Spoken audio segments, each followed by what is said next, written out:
자, 여러분 안녕하세요. 계약법 1 제12주 수업 시작하도록 하겠습니다. 이번 시간은 지난 시간에 이어서 지난 시간까지는 이제 계약 해제의 부분들까지 살펴봤는데요.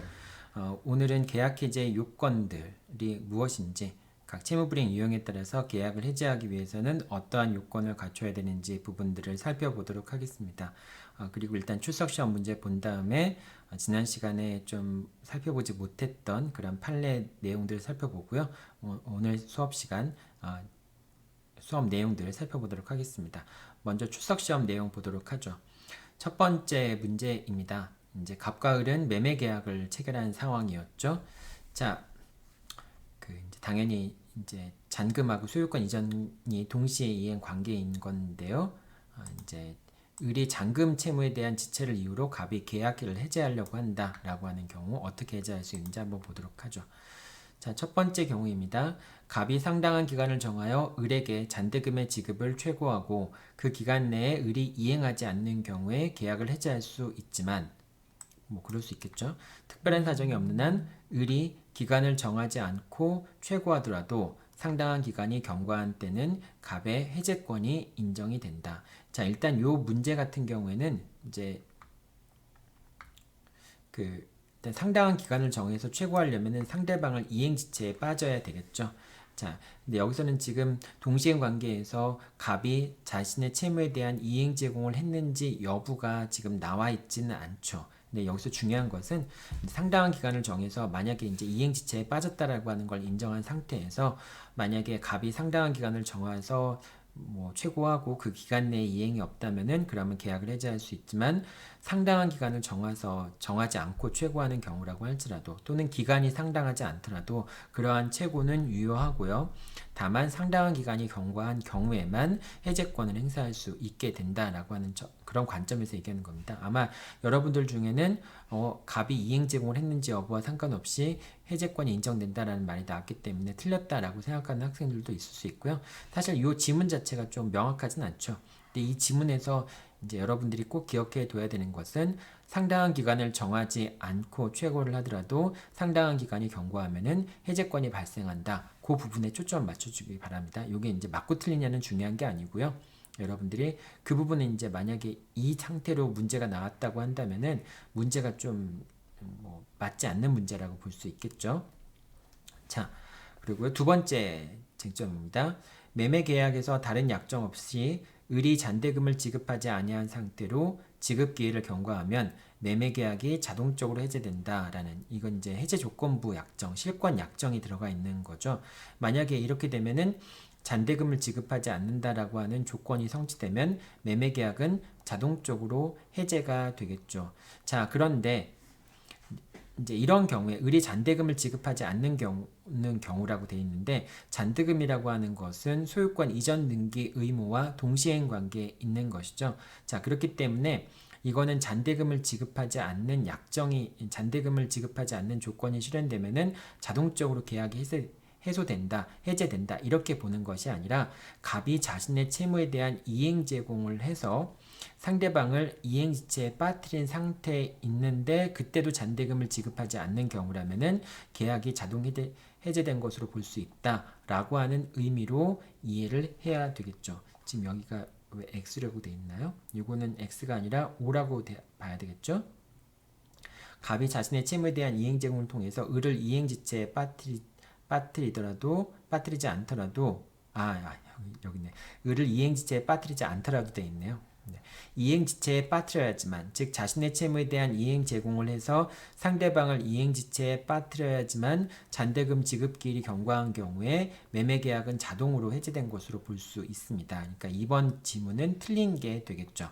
그러니까 당연히 이행지 제공을 해서 상대방을 이행지체에 빠뜨리게 한 경우에만 자동 해제된 것으로 볼 수 있다라고 봐야 되겠죠. 자, 그 다음 3번입니다. 매수인이 중도금 지급 채무를 불이행하여 매도인이 그 이행을 최고한 경우에 그 최고가 약정된 금액보다 현저히 과다하고 청구한 금액을 제공하지 않으면 이제 매도인이 그것을 수령하지 않을 것이라는 매도인의 의사가 분명하다면 위와 같은 최고의 터잡은 매도인의 계약 해지는 효력이 없다. 자, 이런 경우에는 과다 최고에 해당하는 것이고요. 뭐 다소간 과다 최고라고 하더라도 매매 대금의 동일성에 큰 변동이 없다라고 한다면 문제가 없겠지만은 너무 금액이 과다해서 매도인이 어차피 이행 제공을 해도 받지 않을 것이다 라고 하는 상황이라고 한다면은 그러한 과다 최고는 적법한 최고라고 볼 수 없겠고, 따라서 그 경우에는 상당한 기간 내에 이행하지 않았다는 걸 이유로 해서 계약을 해제하는 것은 허용되지 않는다라고 봐야 되겠죠. 자, 그 다음에 4번 문제입니다. 4번 문제. 매수인이 중도금을 지급하지 않으면 계약은 자동 해제되고 계약금은 매도인이 몰취한다는 약정이 있는 경우에 중도금 지급 기일까지 중도금을 지급하지 않으면 계약은 자동으로 해제된다. 중도금 같은 경우에는 선이행 의무인 것이죠. 당사자가 이 중도금이라고 하는 것의 지급 시기를 절대적으로 중요하게 파악했다라고 한다면은 그러면은 중도금이 지급되지 않는 것을 해제 조건으로 계약을 체결할 수도 있습니다. 그렇기 때문에 이거는 이제 동시행 관계가 아닌 거니까요. 아까 이제 위에서 여러분들이 봤던 것은 동시행 관계에 있는 경우에는 자신의 채무에 대한 이행 제공도 해서 상대방을 이제 이행 지체에 빠뜨린 경우에만 그런 해제 조건에 따라서 계약이 이제 해소된다, 소멸된다라고 봐야 되는 건데, 여기서는 지금 중도금에 관련된 내용인 것이니까요. 중도금 같은 경우에는 이제 중도금을 지급하지 않으면은 계약이 해제된다라고 하는 그런 실권 약관, 즉 해제 조건부 계약, 해제 조건이라고 하는 것은 그냥 그 조건이 성취되면은 계약은 자동적으로 효력이 상실된다, 이렇게 보면 되겠습니다. 자, 5번인데요. 매수인이 매도인에게 중도금을 지급하고자 하였지만 매도인이 정당한 사유 없이 그 수령을 거절하였고요. 그 다음에 더 나아가서 계약을 이행하지 아니할 의사를 명백히 표시하였다면, 이건 이제 이행 거절 상태를 얘기하는 거죠. 자, 잔금 지급 기일 전이고 매도인에게 이행을 최고하지 않았다고 하더라도 계약을 해지할 수 있다. 자, 명백한 이행 거절의 경우에는 이행 불능과 동일하게 취급을 할 수 있죠. 그렇기 때문에 이제 그 이행기가, 잔금의 지급 기일이 이행기가 도래하지 않더라도, 그리고 또 상대방에 대한 이행을 최고하지 않더라도, 더 나아가서 자신의 채무에 대한 이행 제공이 없더라도 계약을 해지할 수가 있게 됩니다. 세 가지가 다 되는 거죠. 잔금 이제 이행기 전이더라도, 그리고 자신의 채무에 대한 이행 제공이 없더라도, 상대방에 대한 이행 최고를 하지 않더라도 계약을 해지할 수 있다라고 하는 겁니다. 자, 6번 보죠. 잔금을 지급하지 않으면 계약은 자동으로 해제된다고 약정한 경우에 매수인이 매도인에게 잔금을 지급하지 않으면 자신의 소유권 이전 의무에 대한 이행 제공을 하지 않더라도 매도인은 계약이 해제되었음을 주장할 수 있다. 이거는 이제 앞에 나왔던 지문을 조금 표현을 달리한 지문이죠. 이런 지문들이 많이 나옵니다. 선택형 문제에서는 단골로 나오는 지문이라고 볼 수 있습니다. 그래서 잔금을 지급하지 않으면 계약이 자동으로 해제된다라고 하는 당사자의 약정은 그 이제 소유권 이전 의무에 대한 이행 제공을 했을 경우에, 그랬음에도 불구하고 상대방이 잔금을 지급하지 않는 경우에 계약이 자동적으로 해제된다라고 하는 그런 약정으로 이해된다라고 보는 것이 맞는 것이죠. 따라서 이행 제공을 하지 않더라도 계약이 해제되었음을 주장할 수 있는 것은 아니라고 볼 수 있습니다. 자, 그 다음 7번입니다.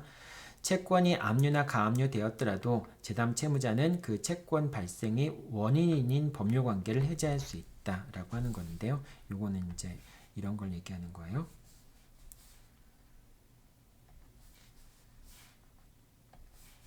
갑과 을이 매매 계약을 체결하게 됩니다. 그러면 이제 갑은 을에 대해서 매매 대금 채권을 갖게 되겠죠. 그 다음에 을은 갑에 대해서 소유권 이전 등기 청구권을 갖겠죠.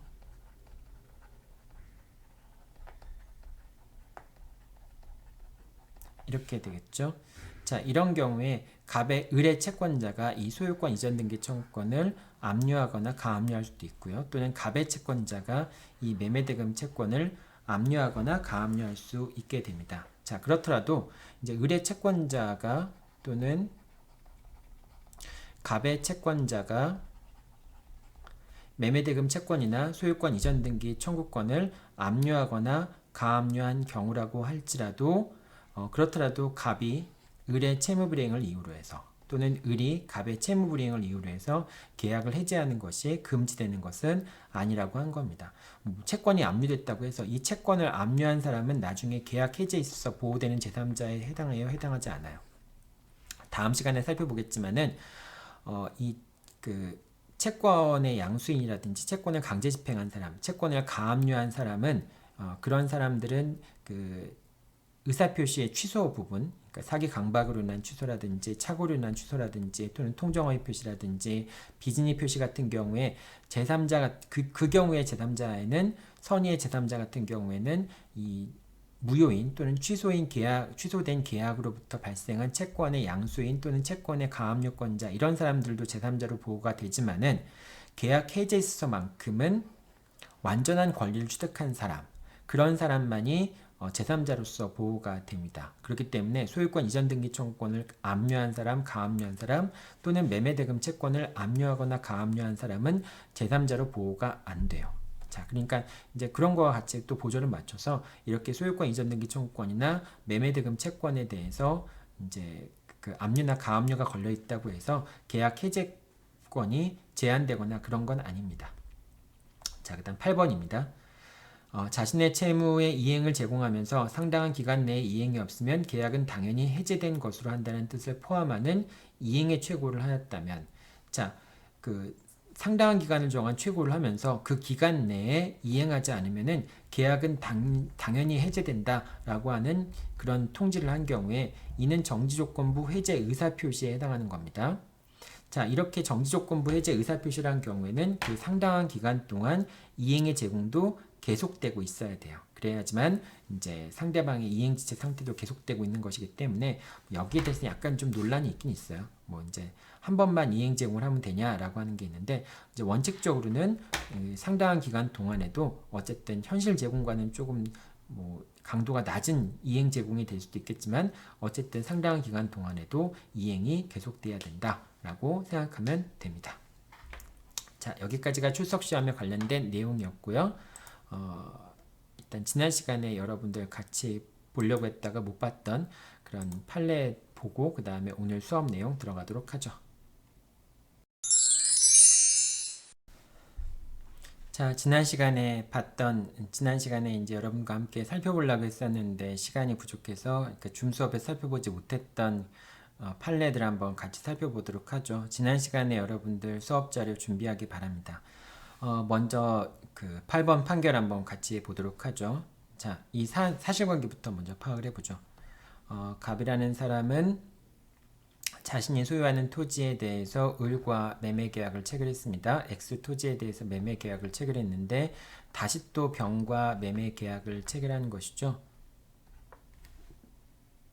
자, 이 상황에서 을이 이제 첫 번째 이제 매수인인 을이 X 토지에 대해서 처분금지 가처분 등기를 합니다. 처분금지 가처분 등기라는 것은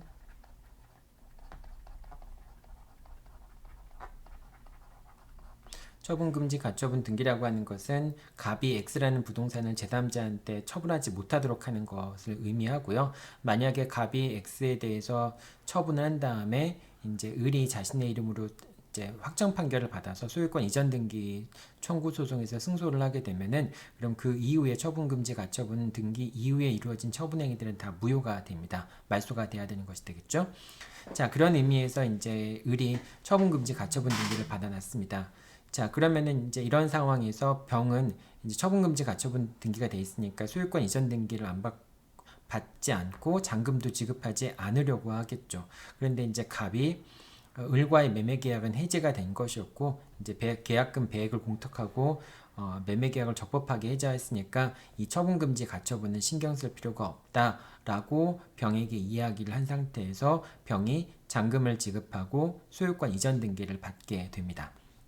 자, 근데 이렇게 됐는데 나중에 이제 을이 갑을 상대로 해서 이걸 본안소송이라고 얘기를 하는데요. 처분금지 가처분 등기의 본안소송인 소유권 이전 등기 청구 소송을 제기해서 을이 승소를 하게 됩니다. 승소를 하게 되고, 자, 이렇게 되니까 이제 병이 이행이 불능이 됐다라고 하면서 손해배상을 청구한 거예요. 자, 이 손해배상을 청구한 것에 대해서 이제 그 승소 판결이 확정되는 시점의 시가 1억이었고 1억 5천만 원 청구. 그러니까 시가가 이제 엑스토지의 시가 부분이 문제가 될 텐데요. 자, 그 판결이 확정될 당시의 시가는 1억 5천이었고요. 그 다음에 병이 갑에게 손해배상을 청구할 시점의 시가는 1억 5천이었습니다. 판결 확정 시점. 그 다음에 1억 5천은 청구 시점이 되겠죠. 자, 이렇게 됩니다. 1억 5천이었고 또 이제 어떤 주장을 했냐면은 병에게도 과실이 있기 때문에 과실상계를 해야 된다. 그러니까 첫 번째 갑의 주장은 뭐 손해배상 책임이 없다라고 하는 주장을 한 건 아니고요. 뭐 그런 주장도 당연히 할 수 있었겠지만 여기서는 문제에서는 그런 게 나와 있지 않죠. 첫 번째는 손해배상 액수가 1억이다라고 하는 거. 그 다음에 두 번째는 과실상계를 해야 된다라고 하는 거. 이런 주장을 펼친 겁니다. 자, 그럼 이렇게 문제가 제기됐을 경우에는 여러분들이 제일 먼저 해야 될 것은 과연 손해배상을 청구할 수 있는가라는 요건들을 갖추었는지를 한번 살펴봐야 되는데요. 첫 번째 요건은 이행불능이죠. 그 다음에 이 이행불능이 병의 갑의 규책 사유로 인한 것인가 라는 부분인데, 이 경우에 이제 책임 없는 사유라고 하는 것은 갑이 입증을 해야 되는 거죠. 채무 불이행의 경우니까. 그런데 지금 갑이 뭐 책임 없는 사유, 책임이 없다라고 하는 걸 입증을 못했으니까 어쨌든 갑의 책임 있는 사유에 의해서 이행이 불능이 된 거니까 이행 불능으로 인한 손해배상을 청구할 수 있는, 즉 390조의 요건은 갖추어졌죠. 자, 그래서 병이 청구할 수 있는 원인들은 갖추어졌습니다. 자, 근데 거기에 대해서 갑이 주장하는 것은 손해액 산정이 지금 1억 5천을 손해액으로 주장했는데 1억이 손해액이다라고 하는 것이고요. 두 번째는 과실상계를 해야 된다라고 하는 것인데, 이 주장들을 하나씩 한번 살펴보도록 하죠. 자, 이행 불능으로 인한 손해배상을 청구할 때는 불능 시점을 기준으로 해서 손해배상 액수를 산정을 해야 되겠죠. 그러면은 판결 확정 시점이 불능 시점이냐, 청구 시점이 불능 시점이냐라고 하는 걸 판단을 해봐야 될 텐데, 지금 병의 갑에 대한 소유권 이전 등기 의무가 불능이 된 시점이라고 하는 것은 을이 갑을 상대로 제기했던 소유권 이전 등기 청구 소송, 처분금지 가처분 등기의 본안 소송에서 승소한 시점, 가처분에서 승소한 시점이 결과적으로 갑이 병한테 소유권 이전 등기를 해줄 수 없게 된 시점이라고 볼 수 있겠죠. 따라서 판결 확정 시점, 이제 을이 승소한 시점, 갑이 패소한 시점이 결과적으로는 병에 대한 채무가 불능이 된 시점이라고 볼 수 있습니다. 자, 그러니까 불능 당시의 시가는 1억이었으니까 손해배상 산정 방법에 따라서 손해액은 1억이라고 하는 갑의 주장은 맞는 것이 되겠죠. 자, 그 다음에 과실상계 부분인데요. 지금 이 사안에서는 결과적으로 갑이 병에게 자기가 계약을 해지했다라고 하는 부분들, 가처분 등기를 알고 있었지만은 자기가 계약을 해지했기 때문에 가처분 등기가 무효가 이제 가처분 등기에 효력도 없고 뭐 문제없이 가져가도 된다라고 하는 갑의 말을 믿고 병이 거래를 한 거니까 갑한테 과실이 있다라고 하는 것을 인정하기는 조금 어려운 측면이 있겠죠. 물론 이 과실이 있는지 없는지라고 하는 것은 사실심 정권 판단 사항이기 때문에 지금 여기서 얘기하기는 어렵겠지만, 어쨌든 이런 사실관계만을 볼 때는 병한테 과실이 있다라고 인정하기는 어려울 겁니다. 자, 이렇게 되면은 만약 과실상계가 인정이 되지 않는다라고 한다면은 결론적으로 이제 병의 청구, 병은 1억 5천을 청구했잖아요. 병에 1억 5천을 청구했지만 그 중에 일부만이 인용이 돼서 갑은 병에게 1억 원을 지급하라. 1억 원을 지급하라라고 하는 결론이 내려지게 되겠죠.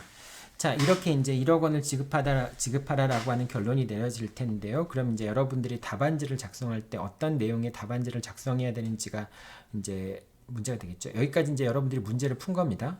사실관계를 정리해 놓고 문제를 풀다 보니까 결과적으로 손해배상 요건이 다 갖추어졌고, 그 다음에 손해배상 산정 시점이 문제가 되는 건데 손해배상 산정 시점은 이 시점이고 과실상계 부분은 요거 되고 이런 식으로 이제 크게 쟁점들은 청구 원인에 관련된 부분, 청구 원인 중에서도 손해배상 산정에 관련된 부분, 그 다음에 과실상계 항변에 관련된 부분, 요 세 가지 부분을 크게 중요한 부분이라고 생각해 볼 수 있겠죠. 자, 그래서 만약에 이걸 답안지로 작성을 한다면요, 이렇게 작성을 할 수 있겠죠. 첫 번째 결론 부분. 아까 문제를 다 풀었으니까 결론 부분은 이제 갑은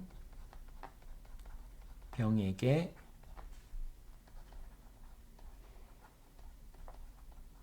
1억 원을 지급해야 한다. 이게 이제 결론이 될 테고요. 그 다음에 이제 논거는 쟁점이 되겠죠. 먼저 쟁점, 문제 쟁점인데 이 문제의 쟁점에서는 손해배상 산정 시점과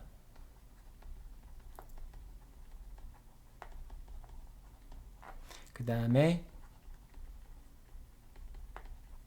과실상계 여부, 손해배상 산정 시점이라고 하는 것은 이제 불능 시점을 얘기하는 거겠죠. 왜냐하면 이행 불능으로 인한 손해배상 같은 경우에는 불능 시점을 기준으로 해서 손해를 산정을 하니까 과실상계 여부가 쟁점이 되는 거고요. 그럼 이제 두 번째로 논할 때는 이제 손해배상 청구권부터 논해줘야 되겠죠. 그래서 이행 불능이기 때문에 이행 불능이고 여기에 대해서 뭐 매도인이 이제 갑이 자신에게 책임 없는 사유들을 주장하지 않았으니까 결과적으로 390조에 따라서 손해배상을 청구할 수 있다. 뭐 이렇게 이제 적어줘야 될 거고요. 세 번째는 손해의 산정. 손해배상의 산정 부분에서 어떻게 손해배상을 산정할 것인가 라는 부분에 대한 설명을 해야 되겠죠. 그래서 손해배상 산정 시점은 불능 시점이다. 이 사안에서 불능 시점이라고 하는 것은 처분금지 가처분 등기를 한 다음에 본안에서 승소하고 그 승소 판결이 확정된 시점에 결과적으로 매도인의 갑의 병에 대한 소유권 이전 등기 의무가 불능이 된 것으로 볼 수 있다라고 얘기를 할 수 있고요. 그 다음에 그래서 이제 그 시점이 언제냐? 결국은 패소한 시점에서의 시가인 1억 원이 손해배상 액수가 된다라고 하는 거. 4번의 과실상계. 비록 이제 뭐 병이 이제 처분금지 가처분 등기된 걸 알고 있었다고 하지만은 갑의 말을 믿고 갑이 적극적으로 이제 문제가 없다라고 하는 약속을 하고서 이제 서로 매매대금을 지급하고 그 다음에 손해배상 그러니까 매매대금 지급하고 소유권 이전 등기를 받은 것이기 때문에 이 경우에는 이제 병에게 과실이 있다고 볼 수는 없다. 이제 뭐 그렇게 해서 과실상계는 인정이 되지 않는다. 요거는 이제 사실 사실관계에 따라서 달라질 수도 있기 때문에 여러분들이 이게 어느 게 더 맞다라고 얘기하기는 어렵고요. 만약에 이런 형태의 문제가 제공이 된다면은 과실상계를 할 수 있는 부분에 대한 좀 더 디테일한 정보들을 여러분들한테 제공이 될 수 있겠죠. 자, 이렇게 해서 과실상계가 가능하냐 이런 식으로 답안이 작성이 되겠죠. 물론 이제 지난 시간에 설명했듯이 결론 부분은 여기에 들어갈 수도 있고요. 이 결론 부분이 맨 마지막에 들어갈 수도 있습니다. 하지만은 요 갑은 병에게 1억 원을 지급해야 된다. 당사자가 청구한 건 1억 5천이지만은 결국 법원에서 인용해야 되는 것은 1억 원이다 라고 하는 점을 반드시 표시해 줘야 됩니다. 그래야지만 결론이 맞는 게 되겠죠. 그래서 요 사안 같은 경우에는 이렇게 이제 답안이 작성이 되면 되겠다라는 정도로 얘기할게요. 자, 그 다음에 이제 비슷한 사례인데요. 이제 약간 좀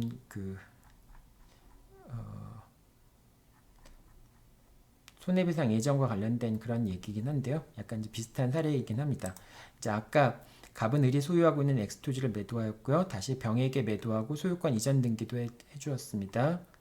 병이 이전 등기를 하기 전에 을은 엑스토지에 대해서 처분금지 가처분 등기를 하였고 을은 병을 갑을 상대로 소유권 이전 등기 청구 소송을 제기해서 승소하였고 판결이 확정되어서 결과적으로 병은 소유권을 취득할 수 없는 그런 상황이었습니다. 그러니까 아까랑 똑같은 사안인 거예요.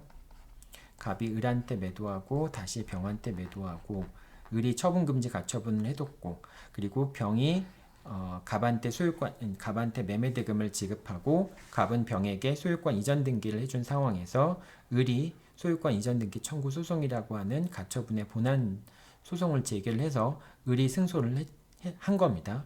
당연히 이제 아까 그 문제 풀었던 것과 동일하게 이제 손해배상을 청구할 수 있겠죠. 자, 그런데 손해배상을 청구하는 시점에 1억 5천만 원가량 상승이 되었고요. 그러니까 당연히 이거는 손해배상 산정 시점인 이제 판결이 확정된 시점인 1억이 손해가 되겠죠. 그런데 갑과 병 사이에서는 계약금에 해당하는 1천만 원의 손해배상을 하기로 하는 약정, 손해배상 예정이 있었습니다.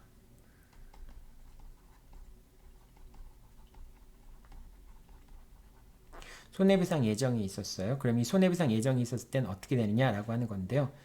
자, 이걸 다시 한번 아까 돌려볼게요.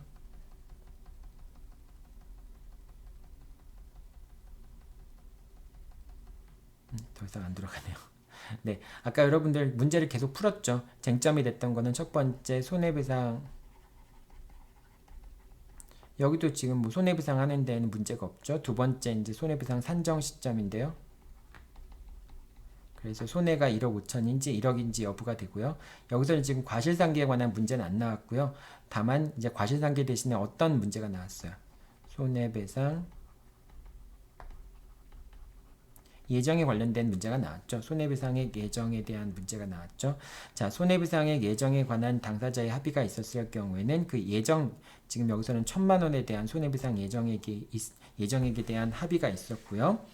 손해배상액에 대한 예정이 있었고요. 자, 이 1,000만 원의 손해배상액을 약정했을 경우에는 당사자가 1,000만 원만을 청구할 수 있고요. 그 이상을 넘어가는 가치를 청구할 수 없게 되겠죠. 만약에 이런 경우에 지금 아까 이 목적물의 가치가 1억이라고 했으니까 1억에 대한 손해배상, 그 다음 또 매매대금이 예를 들면 8천만 원이라고 한다면은 결과적으로 병은 갑한테 2천만 원의 손해배상을 청구할 수 있을 거 아니에요. 매매대금 이제 목적물의 가액의 산정 시점이 1억이지만은 결과적으로 이제 8천만 원이라고 하는 매매대금을 지급해야 되니까 병이 청구할 수 있는 손해배상 액수는 최종적으로는 2천만 원이 되겠죠.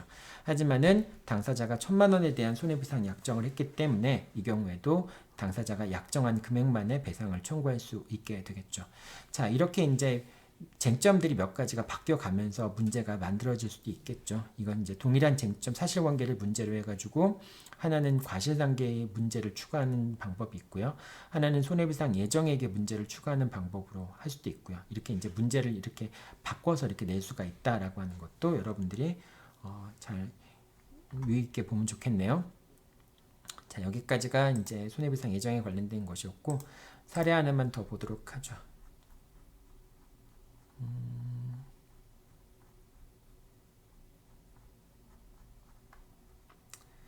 정지조건부 합의 해제에 관련된 얘기인데요. 이거는 이제 아까 출석 시험하고도 여러분들 볼 때 나왔던 얘기기도 한데 한번 좀 보죠. 갑은 자신이 소유하는 X토지를 을에게 매도하였습니다. 갑은 자신이 소유하는 X토지를 을에게 매도하였습니다. 잔금 지급기일은 2008년 4월 20일이었고요. 잔금 지급기일에 을이 잔금을 지급하지 못하자 갑과 을은 5월 13일까지 잔금 지급기일을 연기하면서 그때까지 잔금을 지급하지 않으면 계약은 자동적으로 해제된다는 합의를 하였습니다. 자, 계약 5월 13일까지 잔금 지급기일을 연기하면서 이때까지 잔금이 지급되지 않으면 계약은 자동 해제된다. 해제 조건부 5월 13일까지 지급되지 않는 걸 해제 조건으로 해서 다시 이제 기간을 연장한 거죠. 그러나 5월 13일에 을이 잔금을 지급하지 못하자 병이 갑에게 잔금의 이행 제공을 하면서 소유권 이전 등기를 청구하자 갑은 지급하지 못하였고요. 그러니까 5월 13일까지 잔금을 지급하지 못했어요. 그러니까 결과적으로 이제 갑은 계약이 자동 해제되었다고 주장을 하겠죠.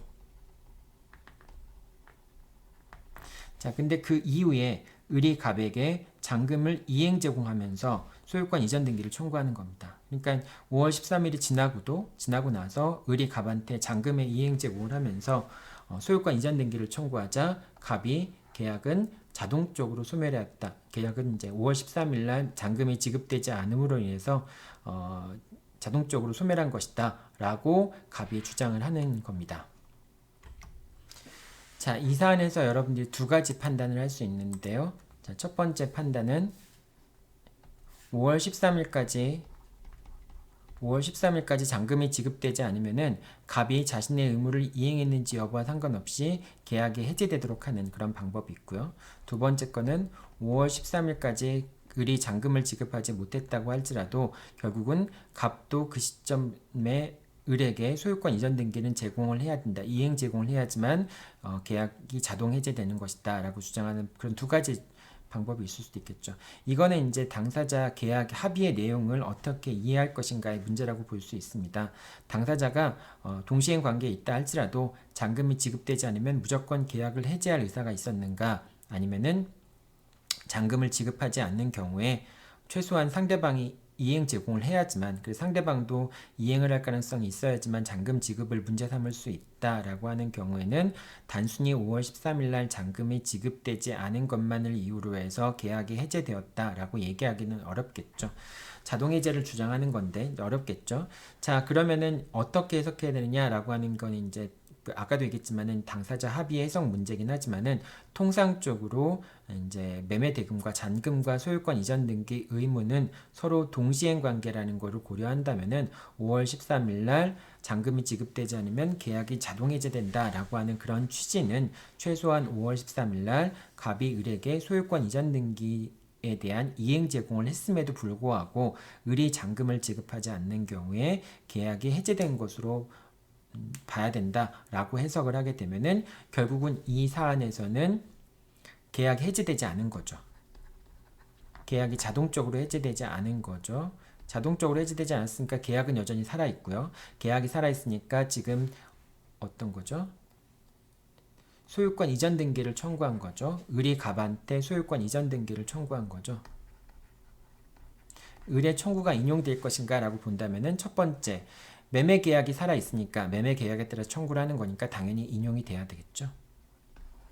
자, 따라서 이 갑의 을에 대한 소유권 이전 등기 의무가 자동 해제되었기 때문에 없다라고 하는 갑의 주장은 타당하지 않기 때문에 결과적으로 자동 해제된 건 아니고요. 그러니까 을은 갑한테 소유권 이전 등기를 청구해야 되고, 청구할 수 있고, 갑은 을에게 소유권 이전 등기를 해야 될 의무를 부담하고 있다. 이렇게 얘기할 수 있겠죠. 자, 이 사안에서는 쟁점이라고 한다면은 결과적으로 이제 을이 갑에 대해서 소유권 이전 등기를 청구하기 위해서는 청구 원인으로서 매매 계약이 체결돼야 돼서 유효하게 존속해야 되잖아요. 근데 거기에 대해서 매매 계약이 체결돼서 존속한다라고 하는 점에 대해서는 뭐 매매 계약이 체결되었으니까 일단 매매 계약은 당연히 효력을 발생하겠죠. 거기에 대해서 지금 갑은 어떤 주장을 하고 있냐면은 계약이 소멸하였다, 효력이 소멸되었다. 왜냐하면 계약이 해제되었기 때문에 소멸되었다라는 걸 주장하는 건데요. 그러면 결과적으로 계약이 해제되었는가 여부를 판단해야 되겠죠. 그러니까 이 사안에서의 쟁점이라고 한다면은 결국은 계약이 자동 해제되었는가, 요게 이제 이 문제의 가장 큰 쟁점이 되겠죠. 자, 그래서 이제 만약에 이런 거를 답안지를 쓴다면은 결론은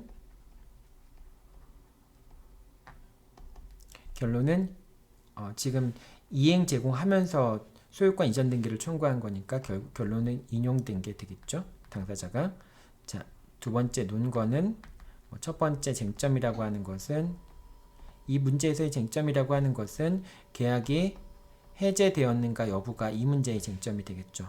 뭐 논점 같은 경우에는 결과적으로 뭐 매매 계약이 체결되었는가 여부 자체가 이 문제에서 크게 쟁점이 되지는 않잖아요. 결과적으로 불능이냐 아니냐라고 하는 부분이 이제 문제가 되는데, 계약이 존속하는지 여부가 문제가 되는데, 결과적으로 자동 해제에 관한 이제 자동 해제에 관한 갑과 을의 합의의 내용, 그러니까 합의의 내용에 따라서 계약이 자동적으로 해제된 건지 안 된 것인지, 이게 사실 중요한 쟁점이 되겠죠.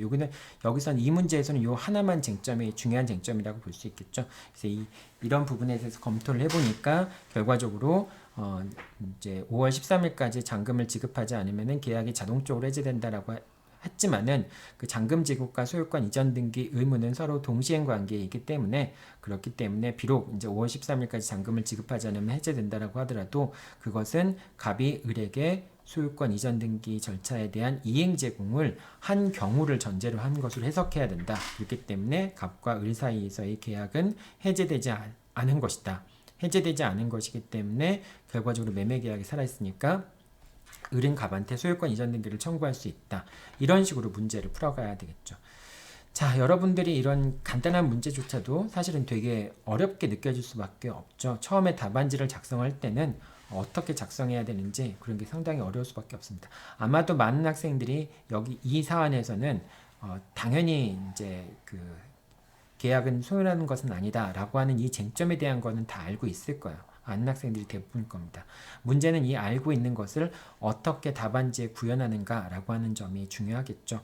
그래서 일단은 먼저 문제를 정확히 푸는 방법. 그래서 청구 원인과 당사자의 항변들이 무엇인가를 바탕으로 해서 문제를 정확히 풀어야 되고요. 그 다음에 그 문제를 푼 걸 바탕으로 해서 답안지의 중요한 쟁점을 위주로 해서 목차를 잡아서 답안지를 기술해 나가는 게 중요하겠죠. 자, 1학년 1학기 단계에서는 뭐 이제 이런 것보다 이런 내용을 더 아는 것을 더 중요시해서 평가를 하겠다라고 여러분들한테 얘기를 했지만은 이제 여러분들도 점차 어떻게 사례 문제를 풀어가야 되는지에 그런 대한 내용들을 이제 조금씩 배워갈 필요가 있죠. 알아갈 필요가 있습니다. 자, 간단한 사례였고 이런 문제들이 시험 문제, 사례 문제로 출제되기는 거의 어려워요. 너무 쟁점들이 너무 간단하고 그 다음에 또 당사자의 합의를 어떻게 해석할 것인가라는 부분에 초점이 맞춰져 있기 때문에 계약의 해석 문제는 사실 인정의 문제거든요. 그렇기 때문에 이런 문제들이 직접 시험 문제에 나오긴 어렵지만은 여러분들이 어떻게 시험 문제를 풀어가야 되는지에 대한 그런 방향을 제시하는 데 괜찮은 것 같아서 지난 시간 판결들, 참고 판례들을 보면서 여러분들한테 문제를 푸는 방법과 답안을 작성하는 기본적인 방법들에 대해서 설명을 했습니다. 자, 그럼 오늘 수업 내용 들어가도록 하죠. 자, 오늘 수업 내용 살펴보도록 하겠습니다. 오늘 수업 내용은 계약의 해지와 관련된 이제 요건인데요. 어떤 경우에 계약을 해지할 수 있고 있는 어떤 요건들을 갖춰야 되는지 그런 부분들을 살펴보도록 하겠습니다. 먼저 뭐 계약 해제권 발생 사유는 뭐 여러 가지가 있으니까요. 뭐 담보 책임 부분에서도 해제권이 발생하고 하는데 오늘 공부하는 거는 일반적인 해제권 발생 원인입니다. 먼저 이행 지체로 인한 이제 계약을 해제하기 위해서는 이제 모든 해제권이 있으면은 이 해제권이라고 하는 것은 형성권이죠. 형성권이기 때문에 반드시 해제 의사표시가 필요합니다. 해제 의사표시가 있다라고 하는 것은 해제의 통지가 필요하다라고 하는 것을 의미하는 것이죠. 자, 이거는 이제 기본적으로 해제가 되려면 이게 필요하다라고 하는 건 맞는 거고요. 그럼 해제권이 언제 발생을 했는가, 해제권이 발생하는 요건이 갖추어졌는가라는 부분들을 설명을 하는 겁니다. 첫 번째, 이행 지체가 인정이 돼야 되겠죠. 자, 이행 지체가 인정이 되기 위해서는 동시행 관계에 있는 경우에는 자신의 채무에 대한 이행 제공을 해야 됩니다. 그래야지만 상대방이 이제 채무가 이행 지체에 빠지게 되겠죠. 자, 이행 제공을 하면 상대방은 이행 지체에 빠뜨리게 되고요. 자신은 이행 지체 책임을 면하게 됩니다.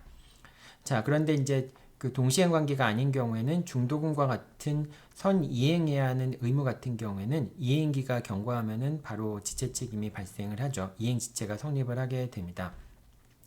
하지만 중도금 같이 선 이행 의무를 부담하고 있는 경우에도 만약에 중도금이 5월 1일 날 중도금 지급이고요. 그 다음에 6월 1일 날이 잔금 지급인 경우에, 이런 경우에 만약에 6월 1일 날 이제 잔금 지급일인데 5월 1일 날 중도금 지급을 지체하고 있으면은 당연히 이때부터 중도금 지급 채무는 지체에 빠지게 됩니다. 그런데 이제 중도금이 지체에 빠지게 되다가 6월 1일 날이 경과하게 되면은 잔금뿐만이 아니라 중도금도 소유권 이전 등기와 동시행 관계에 있기 때문에 지체 책임이 인정되는 기간은 요 한 달밖에 안 돼요. 뭐 이제 더 길면은 더 긴 기간이 되겠지만은 그 기간에만 지체 책임이 인정이 되고요. 잔금 지급일을 경과하면은 중도금도 잔금과 같이 소유권 이전 등기 의무와 동시행 관계에 놓이게 된다라고 하는 것도 여러분들 꼭 기억해 두세요. 요 한 달 사이에 만약에 5월 1일 날 이행을 지체해서 중도금을 지급하지 않아서 매도인이 바로 상당한 기간을 정한 최고를 한 다음에 그 기간 내에 이행하지 않아서 뭐 예를 들면은 우리 중도금이 뭐 5천만 원이라고 한번 생각해 봅시다. 5천만 원의 이행을 청구할 때 상당한 기간이 어느 정도 될까요? 5천만 원의 이행을 준비하기 위해서 필요한 상당한 기간이라고 하면은 한 일주일 정도라고 생각할 수 있겠죠. 어쨌든 매도인이 매수인에게 한 2주 정도의 기간을 정해서 중도금을 지급하지 않으면 계약을 해지하겠다라고 하는 통지를 했는데 그 2주간의 기간 동안에 매수인이 중도금을 지급하지 못했어요. 그래서 5월 15일 날 매도인이 매매 계약을 해지했습니다. 이런 건 당연히 적법한 계약 해지라고 볼 수 있겠죠. 자, 그런데 그 한 달 사이에 중도금 이행 지체를 이유로 해서 매도인이 계약을 해지하고 있지 않다가 6월 1일이 경과하게 됩니다. 그럼 이때부터는 중도금도 잔금에 포함이 돼서 잔금과 중도금이 모두 소유권 이전 등기 의무와 동시행 관계에 놓이게 된다라고 하는 겁니다. 이것도 여러분들 잘 기억해 둬야 되겠죠? 자, 그 다음에 이제 이행 지체를 이유로 해서 계약을 해지할 수 있는데 이행 지체가 있다고 해서 언제나 계약을 해지할 수 있는 건 아니고요. 그 지체된 채무 자체가 주된 채무인 경우에만 계약을 해지할 수 있습니다. 부수적 채무 같은 경우에는 비록 부수적 채무를 지체하고 있다고 하더라도 부수적 채무의 지체를 이유로 해서 계약을 해지할 수는 없게 됩니다. 자, 그다음에 이제 이행 제공 같은 경우에는 이제 상대방을 동시행 관계에 있는 경우라고 한다면은 상대방을 이행 지체에 빠뜨리기 위해서는 이행 제공을 해야 되겠죠. 근데 그 이행 제공이라고 하는 것은 원칙적으로 현실 제공이어야 되고요. 상대방이 어떤 일정한 행위를 필요하거나 그다음에 그 상대방의 행위를 필요로 하는 경우에는 이행의 준비를 한 다음에 상대방한테 통지하여서 수령을 최고하는 정도가 된다면은 이제 구두로 제공을 한다면은 그러면은 이행의 제공이 있는 것으로 볼 수가 있습니다. 수령 거절의 경우도 마찬가지죠. 수령 거절의 경우에도 현실에 이행 제공을 할 필요는 없고요. 이행을 준비한 상태에서 상대방한테 통지하여서 수령을 최고하게 되면은 이행 제공이 있는 것으로 볼 수 있습니다. 보통 이제 여러분들 변제 제공 부분에서 살펴봤을 때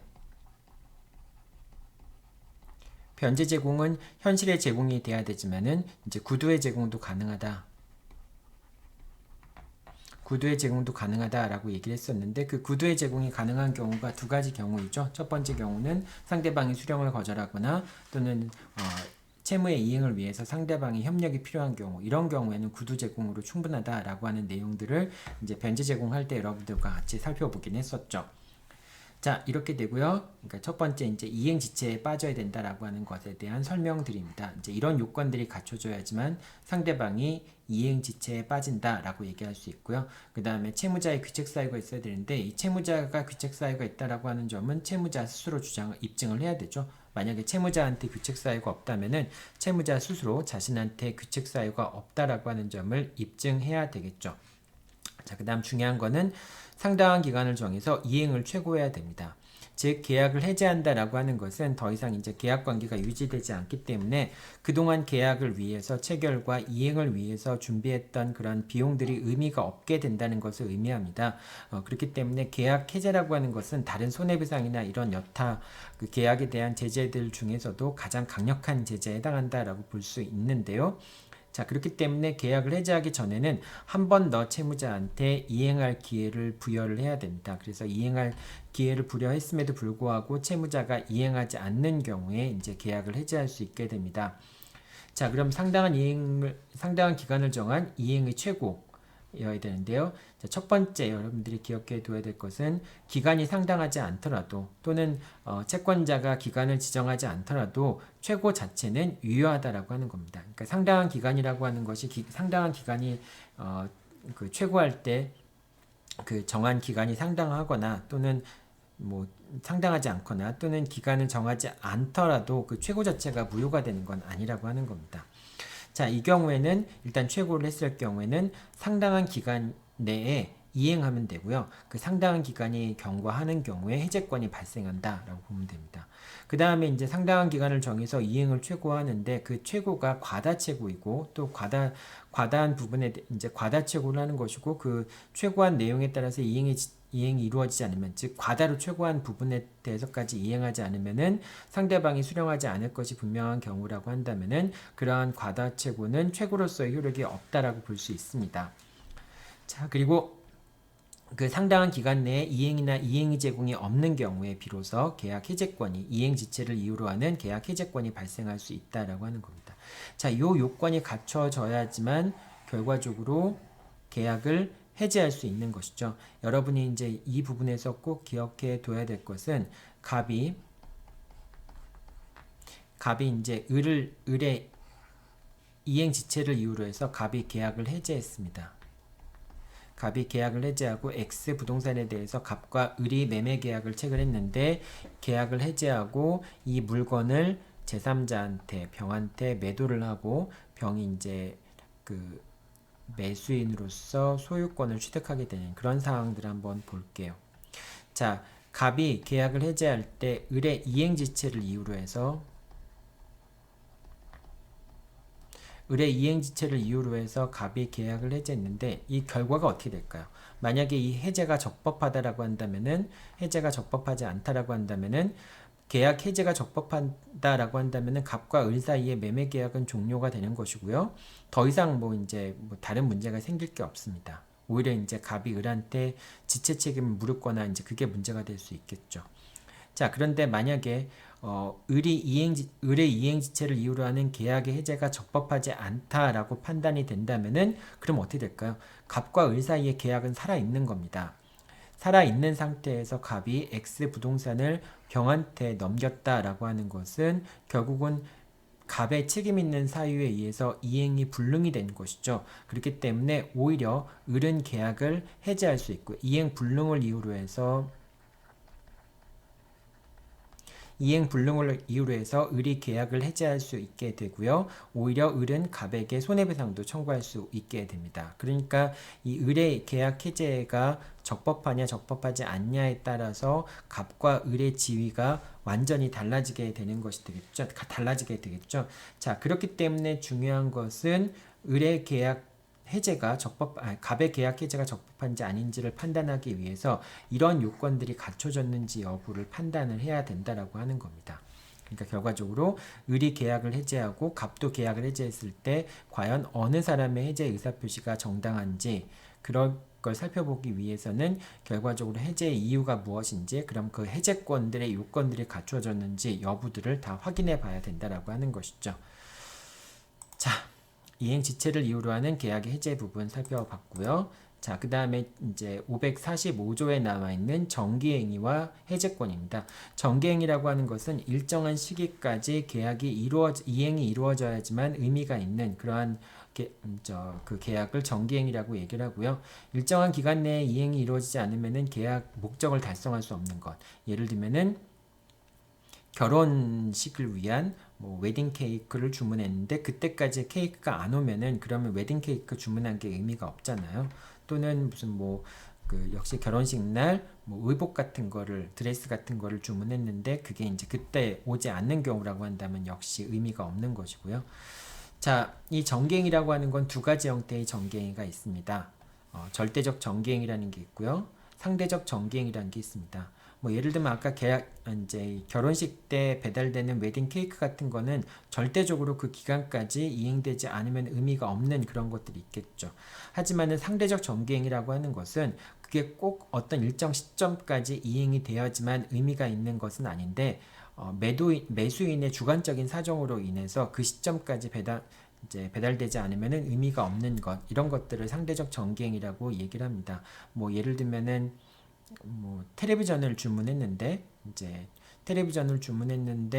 그게 뭐 5월 1일까지 배달되도록 했고 5월 1일 날 와야지만 의미가 있는 그런 경우들 뭐 예를 들면 파티를 하기 위한 거나 아니면 프레젠테이션을 위해서 5월 1일까지 그 텔레비전이 배송되지 않으면 의미가 없는 그런 형태의 그런 그 기간이 중요한 그런 매매 계약이라고 한다면은 그거는 이제 상대적인 정기행이라고 볼 수 있습니다. 상대적 정기행위든 절대적 정기행위든 어쨌든 일정한 기간까지 이행이 이루어지지 않으면은 계약의 목적을 달성할 수 없다라고 하는 점에서는 동일하죠. 다만 이제 상대적 정기행위 같은 경우에는 그것이 정기행위다라고 하는 입증 책임 부분에서 약간 좀 달라질 수가 있겠죠. 자, 정기행의 경우에는 그 기간까지 이행이 이루어지지 않게 되면은 사실상 불능이라고 볼 수 있습니다. 정기행위 이행 지체 사이에 들어있지만은 정기행위를 일정 기간 동안 이행하지 않는다라고 하는 것은 그거는 이제 그 불능이 된 거나 마찬가지. 이행이 이루어지는 것이 의미가 없기 때문에 불능이 되는 것과 마찬가지로 생각할 수가 있습니다. 그래서 이 경우에는 자신의 채무에 대한 이행 제공이나 또는 상당한 기간을 정한 최고가 없더라도 계약 해제가 가능하다라고 하는 겁니다. 귀책 사유에 대해서는 견해의 대립이 있는데요. 당연히 채무 불이행의 경우에는 귀책 사유가 필요하다라고 하는 것이 우리 법의 기본적인 입장이니까 이 경우도 마찬가지로 귀책 사유가 필요하다고 봐야 되겠죠. 자, 이행의 제공이나 상당한 기간을 정한 최고가 없다라고 하는 것은 이행 거절의 경우에도 마찬가지고요. 그 다음에 이행 불능의 경우에도 마찬가지죠. 정기행위의 경우에도 역시 마찬가지로 그 기간 동안에 이행이 이루어지지 않는다면은 그것도 역시 이행의 제공이나 자신의 채무에 대한 이행의 제공, 그래서 상대방을 이행 지체에 빠뜨리거나 또는 상당한 기간을 정한 최고를 해서 계약 해제 요건을 갖추는 것, 그것이 없더라도 바로 계약 해제가 가능하게 됩니다. 자, 이행 불능의 경우인데 이행 불능과 계약 해제인데요. 자, 이행 불능의 경우에도 일부 불능의 경우에는 나머지 부분만으로 계약의 목적을 달성할 수 없는 경우에 그런 경우에 계약을 해제할 수가 있게 됩니다. 자, 그 다음에 이행 불능의 경우에는 채무자의 귀책 사유가 필요하죠. 당연히 이제 544조의 이행 지체 같은 경우에는 채무자의 귀책 사유에 의한 이행 지체라는 말이 들어가 있지 않습니다. 그냥 이행을 지체한 경우에는 계약을 해제할 수 있다라고 하는 그런 규정을 두고 있어요. 그런데 이제 546조에서의 이행 불능으로 인한 계약 해제 같은 경우에는 귀책 사유라는 말을 두고 있습니다. 그거는 이제 어쩔 수 없죠. 우리 민법 537조가 채무자 위험 부담주의를 규정하고 있기 때문에 그래요. 채무자 위험 부담주의 같은 경우에는 채무자의 책임 있는 사유에 의해서 불능이 된 경우에 그런 경우에 채무자는 반대급부를 청구할 수 없다라고 하는 그런 거잖아요. 그렇기 때문에 537조와 546조의 관계를 그러니까 이행 불능으로 인한 계약 해제와 양 당사자의 책임 없는 사유로 인한 불능의 경우에 위험 부담의 문제 이 두 가지 조문의 해석상 당연히 이행 불능의 경우에는 채무자의 귀책 사유가 필요하다라고 생각하면 됩니다. 귀책 사유가 없는 경우에는 아까도 얘기했지만 537조의 위험 부담 문제가 발생을 하게 되겠죠. 자, 그 다음에 이행 거절과 계약 해제인데요. 이행기 전에도 계약 해제하는 것이 가능하고요. 그 다음에 이행 거절의 경우에는 이제 자신의 채무에 대한 이행 제공이 없더라도 여기 이제 이행 제공이 없고 그 다음에 상당한 기간을 최고가 없더라도 해제가 가능합니다. 이행 거절 같은 경우에도 역시 이제 명백하고 종국적인 이행 거절이 돼야 되겠죠. 이제 그런 경우에도 상대방한테 이행 제공을 하지 않아도 그 다음에 상대방한테 한 번 더 이행할 기회를 주지 않아도 계약 해제하는 것이 가능합니다. 자, 사정 변경으로 인한 계약 해제 같은 경우가 사정 변경으로 인해서 계약 해제권이 발생할 것인가? 우리 민법에는 규정이 없지만은 판례는 그 가능성을 인정하고 있습니다. 사정이 변경된 경우에는 이제 계약을 해제할 수 있다라고 인정하고 있는데 어떤 요건에 따라서 되냐면은 계약 성립 당시에 당사자가 예견할 수 없었던 현저한 사정의 변경이 있어야 됩니다. 그 현저한 사정이라고 할 때 그 사정이라고 하는 것은 계약의 기초가 되는 그 객관적인 사정을 의미하는 것입니다. 즉 당사자의 주관적인 사정, 뭐 예를 들면 경제적으로 더 어려워졌다든지 그런 걸 의미하는 게 아닙니다. 객관적인 사정이 변경이 되어서 당사자가 예견할 수 없었던 객관적인 사정의 변경으로 인해서 계약의 기초가 흔들리는 경우, 그런 경우를 사정 변경이라고 얘기할 수 있습니다. 자, 그런 그 사정의 변경 자체가 이제 당사자의 책임 없는 사유, 예를 들면 채무자의 책임 없는 사유에 의해서 그 객관적인 기초가 변경이 돼야지만 사정 변경을 주장할 수 있는데요. 이 사정 변경의 경우에는 이런 요건이 충족이 된다면은 판례도 계약을 해제할 수 있다라고 하는 가능성을 인정을 하고 있는데 그런데 아직까지 사정 변경을 이유로 해서 계약 해제가 허용된 경우는 거의 없습니다. 그러니까 사정 변경을 이유로 해서 계약이 해제될 수 있는 가능성을 판례가 인정하고는 있지만은 실제로 사정 변경을 이유로 해서 계약 해제를 인정한 경우는 거의 없다라고 보면 됩니다. 물론 이제 계약 해지라든지 그런 것들은 인정한 경우들이 있거든요. 그러니까 이제 보증 계약 같은 계속적 계약 같은 경우에는 사정 변경을 이유로 해서 계약을 해지하는 경우들이 간혹 있는데, 근데 사정 변경을 이유로 해서 이제 매매 계약 같은 것들을 해지하는 것을 허용하는 경우는 거의 없습니다. 어쨌든 그래도 판례는 사정 변경을 이유로 하는 계약 해제를 허용하고 있다라고 생각하면 됩니다. 자, 오늘은 뭐 간단하게 그 이론적인 내용들 살펴봤고요. 사실 중요한 거는 다음 시간에 해야 될 계약 해제 효과 부분이 가장 중요한 내용들이 될 겁니다. 그래서 계약 해제 효과는 사례 문제에도 많이 나오고요. 그 다음에 그 객관식 문제에도 많이 나오는 부분들이죠. 다음 시간에 좀 그 계약 해제에 관련된 내용들 여러분들 주의 깊게 보면 되고요. 오늘은 이제 여러분들과 다음 시간에 판례를 같이 살펴보긴 하겠지만은 시간이 좀 부족할 수 있기 때문에 판례 중에서 몇 가지 판례들은 사실관계를 이제 아까 우리가 지난 시간에 판례 살펴봤듯이 중요한 판례 몇 가지는 미리 좀 보고 다음 시간에 줌에서 만나서 다른 얘기들을 또 하도록 하겠습니다. 자, 그 판례들 몇 가지 보도록 하죠. 자, 두 번째 판결 한번 같이 보도록 하죠. 판결들 중에서 두 번째 판결 한번 보겠습니다. 두 번째 판결은 이행지체와 계약 해제인데요. 이제 한번 보도록 하죠. 갑은 자신이 소유하는 X 토지에 대해서 을과 매매 계약을 체결했습니다. 잔금 지급일이 경과되었고요. 잔금 지급일이 경과한 11월 9일 날 을은 잔금을 초과하는 금원이 예치된, 그러니까 11월 9일 잔금 지급일이 경과되었으니까 이제 결국 소유권 이전 등기도 하지 않고 잔금도 지급되지 않은 상황에서 이행기가 잔금 지급일이 지난 것이 되겠죠. 자, 이렇게 동시행 관계에 있는 채권 채무가 서로 이행기를 경과하게 되면은 이제 기한에, 그러니까 이행기가 없는 채무가 됩니다. 이제 당사자가 동시행 관계이긴 하지만은 서로 이행기가 없는 채무가 돼버리고 말죠. 자, 그런데 11월 9일 날 을은 잔금을 초과하는 금원이 예치된 통장의 사본을 갑에게 제시하면서 12월 30일까지 소유권을 이전하지 않으면 계약은 자동적으로 해제된다라고 통보하였습니다.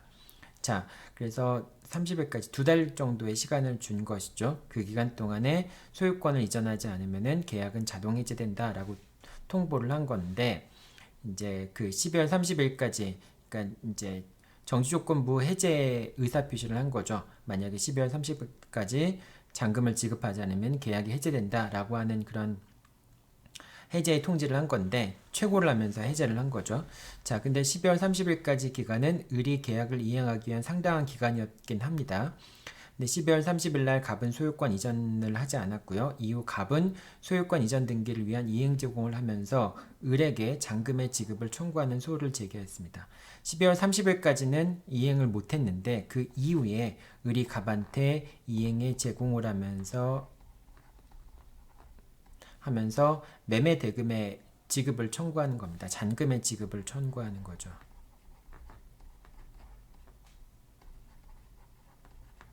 잔금의 지급을 청구하였습니다. 그런 갑의 청구에 대해서 을은 어떤 항변을 했냐면은 계약은 이미 해제되었다라고 하는 항변을 하는 겁니다.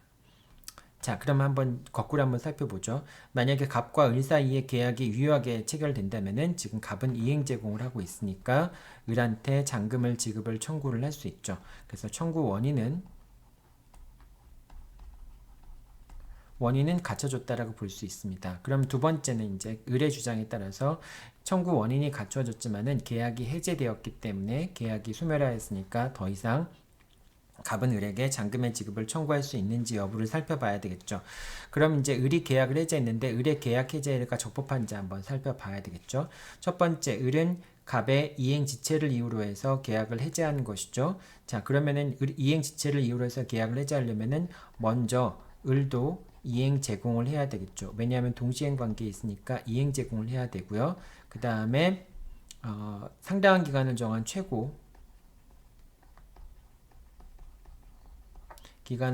최고를 해야 되고요. 그 기간 내에 이행이 없어야 되겠죠. 그러면 이제 계약을 해제할 수 있을 것입니다. 자, 근데 이 사안에서는 지금 상당한 기간을 정한 최고는 있었죠. 이제 2달 정도 기간을 주면서 잔금을 지급하라라고 하는 통지를 했으니까 최고가 있었고요. 그 다음에 이행을 그 기간 내에 이행이 없었던 것도 맞고요. 만약에 해제권이 발생했다면은 해제 의사 표시를 하기도 했죠. 물론 해제 의사 표시를 별도로 한 건 아니지만은 상당한 기간을 정한 최고를 하면서 그 기간 내에 이행하지 않게 되면은 계약을 해제하겠다라고 하는 조건부 해제 의사 표시를 한 거죠. 원래 조건부 해제 의사 표시에 있는 해제라고 하는 것은 해제권이라고 하는 건 형성권이기 때문에 조건이랑 친하지 않은 거지만은 이 경우는 상대방을 이제 불안하게 만들지 않는 그런 조건이기 때문에 이제 조건부 해제 의사 표시를 한 겁니다. 그럼 문제가 되는 것은 을의 이행 제공이 있었는가라고 하는 부분이 문제가 되는 거죠. 이것에 의해서 결론이 다 달라지게 됩니다. 만약에 을의 이행 제공이 있었다면은 을의 계약 해제가 적법하게 되고 그렇다면은 결국 갑의 잔금 지급 청구가 기각이 되겠죠. 그런데 만약에 이행 제공이 적법하지 않다라고 판단이 됐다면은 을의 계약 해제는 적법하지 않은 것이 되고요. 결과적으로 여전히 매매 계약이 유효하니까 갑의 을에 대한 잔금 지급 청구는 정당한 것이 되고 인용이 돼야 되겠죠. 자, 그럼 을의 이행 제공이 있었는가 여부를 살펴봐야 될 텐데요. 을은 단순히 잔금을 초과하는 금원이 예치된 통장의 사본만을 갑에게 제시했다라고 되어 있습니다. 자, 근데 그 통장이라고 하는 게 돈이 들어가 있다라고 하는 게 다음날 빠져나가는 건지 알 수도 없고 단순히 통장에 돈이 들어가 있다는 것만 가지고는 이행을 제공했다. 매수인이 자신의 채무를 이행하기 위한 필요한 행위를 다 했다라고 보기는 어렵겠죠. 그렇기 때문에 통장 사본을 보여준 것만 가지고는 이행 제공이 있다라고 인정되기 어렵고요. 자, 그렇다고 한다면은 을의 계약 해제가 적법하지 않으니까 결과적으로 갑의 을에 대한 잔금 지급 청구가 인용이 돼야 되겠죠. 여기서는 지금 이행 제공을 하면서 했기 때문에 뭐 동시행 관계인지 아닌지가 여부가 약간 좀 논란이 될 수 있는데 어쨌든 이제 이행 제공이 계속 된다라고 하는 걸 조건으로 해서 잔금 지급 청구는 인용이 돼야 되겠죠. 자, 그래서 이 판결 같은 경우에는 밑에 이제 보면은 단순히 금원이 예치되어 있는 통장 예금 통장 사본을 제시한 사실은만 가지고는 이것은 이행에 필요한 그러니까 준비를 하는 것에 불과할 뿐 적법하게 이행 제공을 한 것은 아니라고 판단을 한 겁니다. 그래서 결국 계약이 이제 그 이행 제공이 없기 때문에 계약 해제가 효과가 없다라고 하는 것이죠. 아까 여러분들이 만약에 이런 식으로 사안을 문제를 풀었다면은 이제 결론은 지금 이행 제공을 했다라고 돼 있지만 어쨌든 결론은 상환 이행으로 한번 합시다. 그래서 이제 그 을은 갑으로부터 소유권 이전 등기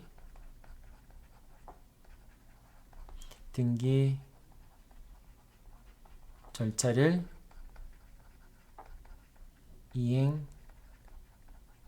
받음과 동시에 매매 대금을 잔금을 지급하라. 잔금 얼마를 지급하라. 이게 이제 결론이 될 테고요. 그 다음에 이제 논거가 될 텐데 논거는 첫 번째 쟁점인데요. 쟁점 여부는 매매 계약이라든지 이런 게 체결됐다라고 하는 것이 지금 전혀 논란이 되고 있지는 않잖아요. 결국은 이제 의뢰 계약 해제가 유효한가 여부. 이 유효한가 여부는 이행 제공이 있었는가 여부가 되겠죠. 두 번째 이행 제공의 의. 이제 이행 제공이라고 하는 것에 뭐 이제 이렇게 쭉 써야 되고 이제 이행 제공이라는 게 없었다. 이런 결론을 내릴 수 있겠고요. 3번에 이제 의뢰 해제의 적법성. 그래서 의뢰 해제를 하기 위해서는 해제권이 발생을 해야 되고 해제 의사 표시가 있어야 되는데 해제 의사표시는 지금 있는 거고요. 해제권의 발생 요건은 첫 번째 아까 얘기했지만은 이행의 제공이 있어야 되고 그 다음에 상당한 기간을 정한 최고가 있어야 되고 그 다음에 그 기간 내에 이행이 없어야 되는 거죠. 이런 요건 중에서 첫 번째 이행 제공이 탈락됐으니까 적법하지 않다. 여기서는 이제 이행 제공이라고 하는 의미 이행 제공의 의미 같은 것들을 살펴봐야 되겠죠. 이행 제공이라고 하는 것은 채무자가 이행에 필요한 행위를 완료하는 것을 의미하고, 이행 제공은 현실에 제공이어야 되지만은 채무자가 채권자가 수령을 거절하였거나 또는 이행을 위해서 채권자의 협력이 필요한 경우에는 채무자가 이행에 필요한 준비를 완료하고 채권자한테 통지를 하는 경우에는, 수령을 최고하는 경우에는, 구두의 제공을 하는 경우에도 이행의 제공이 있는 것으로 볼 수 있다. 자, 근데 이 사안에서는 단순히 예금 통장을 보여준 것만 가지고는 이행에 필요한 행위를 완료한 것으로 볼 수 없고, 이거는 이행의 준비 행위로만 볼 수 있다. 이행의 제공이 없는 것이다. 이렇게 볼 수도 있고요. 자, 이렇게 이제 결론 부분을 뒤에다 집어넣을 수도 있고 앞에다 집어넣을 수도 있고요.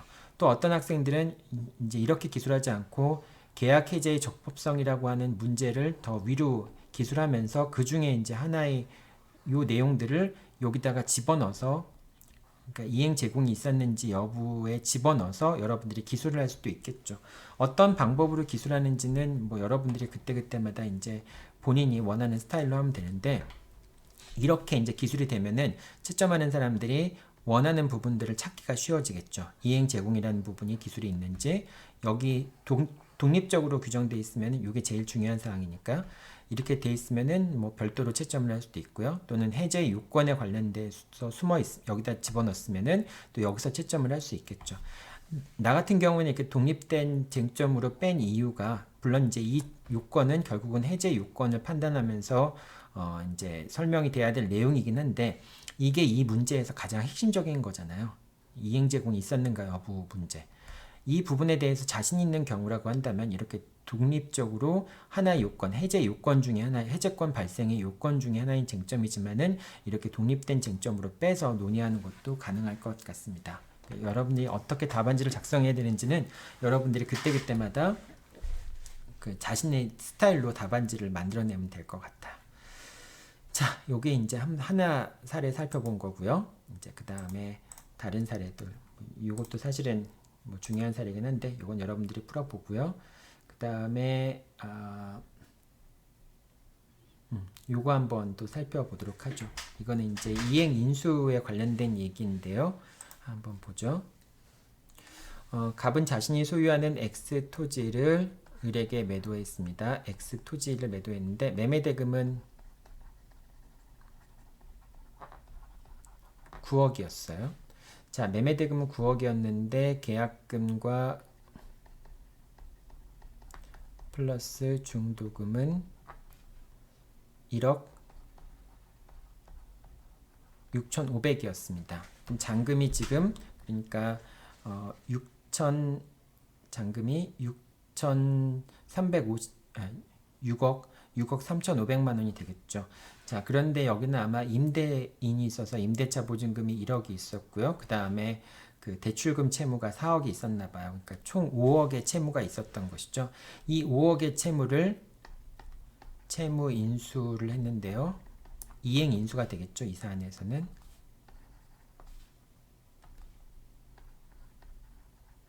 이행 인수 금액이 5억이 됩니다. 자, 그래서 잔금을 얼마로 결정했냐면은 이행 인수 금액 5억과 잔금 1억 6천을 더하니까 6억 6,500이죠. 그러니까 잔금이 2억 3,500으로 정해져 있는 겁니다. 자, 이렇게 계약을 체결했어요. 잔금과 계약금.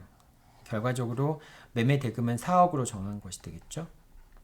4억으로 정했고, 이행 인수 여기서는 이제 1억 플러스 4억, 대출금 4억 이렇게 이제 정해진 겁니다. 자, 이렇게 됐는데, 근데 을이 잔금 2억 3천만 원의 지급을 약정된 기일에 지급하지 않자 갑은 법무사 사무실에 소유권 이전 등기 서류를 보관시켜 놓았으니 잔금 지급과 동시에 이를 수령할 것을 통보함과 동시에 대출금 채무를 공제하지 아니하고 계약금 및 중도금, 임대차 보증금 반환 채무만을 공제한 6억 3,500만 원을 1개월 내에 현금으로 지급할 것을 최고하였습니다. 자, 그러면은 이제 어쨌든 갑은 을에게 이행 제공을 한 상태에서 상당한 기간을 정한 최고를 한 것이었죠. 을은 이 금액을 지급하지 않았고 갑은 계약을 해지하였습니다. 을은 갑에게 소유권 이전 등기를 청구하는 소를 제기하였습니다. 을은 다시 갑에게 소유권 이전 등기를 청구하는 소를 제기한 것이죠. 자, 그러자 을의 청구에 대해서 갑은 계약이 해제되었으므로 소유권 이전 등기가 없다라고 하는 것이고요. 두 번째, 을이 잔금 6억 3,500만 원을 지급할 때까지 만약에 계약이 해제되지 않았다 할지라도 동시행위 항변을 하겠다라고 하는 것이 을의 주장이 되겠죠. 자, 그러면 일단은 첫 번째 주장, 만약에 갑과 을의 청구 원인이 되겠죠. 갑과 을 사이에 매매 계약이 유효하게 성립했다라고 한다면은 그럼 당연히 을은 갑한테 소유권 이전 등기를 청구할 수 있겠죠. 그러니까 청구 원인상에서는 문제가 없겠죠. 두 번째 이제 갑의 항변이 되는데요. 갑의 항변은 계약이 해제되었다라고 하는 거, 그 다음에 계약이 해제되지 않아도 동시에 이행 관계에 있다라고 하는 거, 이게 이제 문제가 되겠죠. 자, 그러면은 계약이 해제되었는지 여부를 먼저 살펴봐야 되겠죠. 계약이 해제됐는지 여부를 살펴보기 위해서는 어떻게 돼야 될까요? 일단 해제권이 발생을 해야 되겠죠. 해제 의사표시는 있었고요. 해제권이 발생하려면은 이행의 제공이 있어야 되고요. 그 다음에 상당한 기간을 정한 이행의 최고가 있어야 되겠죠. 그 다음에 그 기간 내에 이행이 없어야 되겠죠. 자, 여기서 지금 첫 번째 요건으로서는 이행 제공이 있었다라고 하는 점은 여기서 지금 밝혀주고 있죠. 법무사 사무실에 소유권 이전 등기 서류를 보관시켜 놨다라고 하는 것은 이행 제공이 됐다라고 하는 것으로 볼 수 있겠죠. 그 다음 두 번째 그럼 요건, 상당한 기간을 정한 이행 최고가 있었느냐라고 하는 건데요. 지금 6억 3,500만 원을 청구를 했잖아요. 근데 지금 잔금은 4억이죠. 지금 잔금 4억 중에서 1억 6,500을 지급했고 잔금이 2억 3,500이니까 이행 인수한 금액은 원칙적으로 동시행 관계에 있는 게 아니라고 얘기했죠. 지난번에 여러분들 만약에 이런 금액을 이행하지 않음, 그러니까 요 5억을 이행하지 않음으로 인해서 경매가 실행되거나 또는 뭐 채권자 경매가 실행되거나 이런 상황에 놓여서 결과적으로 매도인이 대신 채무를 변제하게 되거나 그런 상황이 있는 것이 아니라고 한다면, 또는 뭐 이제 매수인이 어느 시점까지 5억을 지급하는 것을 이제 딱 당사자가 약정한 경우, 그리고 그것이 계약상에서 중요한 의미를 갖기 때문에 매매대금 지급과 마찬가지로 그것이 이행되지 않으면 계약을 해지할 수 있다라고 당사자가 약정한 경우가 아니라고 한다면은 이거는 인수해서 이행하지 못하더라도 결국 매수인이 이제 그 불이익을 입기 때문에 결과적으로는, 그렇기 때문에 이 이행 인수 금액 자체는 매매대금과 상관이 없는 거죠. 자, 그런데 지금 6억 3,500을 청구한 거죠. 이제 임대차 보증금 1억만을 제외한 나머지 6억 3,500을 청구한 거니까 이건 과다채고라고 얘기를 할 수 있습니다. 과다채고는 최고로서 효력이 없죠. 그리고 지금 6억 3천만 원이 아닌 2억 3,500을 지급하더라도 갑은 그 잔금으로 수령하지 않을 가능성이 높기 때문에 이 경우에는 과다채고가 인정이 된다라고 볼 수 있고요.